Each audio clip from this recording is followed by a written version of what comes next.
ગુજરાતમાં વન્ય પ્રાણી સંરક્ષણ, સંવર્ધન, રેસ્ક્યુ અને રિહેબિલિટેશનની વિવિધ કામગીરી માટે ફિલ્ડમાં ફરજ બજાવતા વનકર્મીઓને ચોક્કસ પ્રકારની ખાસ સુવિધાથી સજ્જ વાહનો આપવામાં આવ્યા છે.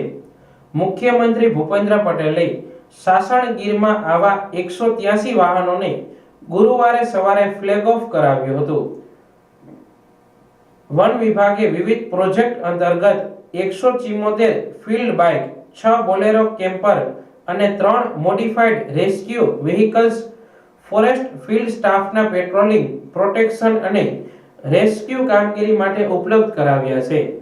મુખ્યમંત્રી આ વાહન ફ્લેગ ઓફ કરાવતા પૂર્વે વહેલી સવારે સિંહ દર્શન માટે ગયા હતા અને દિવસની શરૂઆત ગીર ફોરેસ્ટમાં શિયાળાની ઠંડી સાથે કુદરતના ખુશનુમા સાનિધ્યમાં કરીને સિંહ દર્શનની રોમાંચક અનુભૂતિ કરી હતી.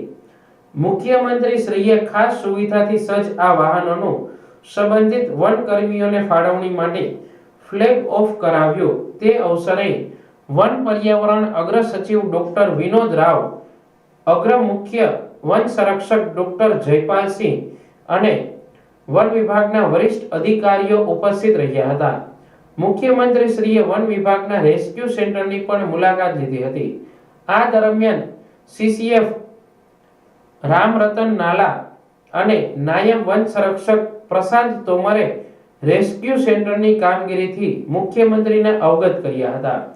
ગીર, બૃહદ ગીર અને સમગ્ર લાયન લેન્ડસ્કેપ તેમજ રાજ્યના અન્ય વન વિસ્તારોના વનકર્મીઓ માટે આ નવા ફાળવાયેલા વાહનો વધુ સક્ષમતાપૂર્વક ફરજો બજાવવા અને રેસ્ક્યુ કામગીરી માટે ઉપયુક્ત બનશે.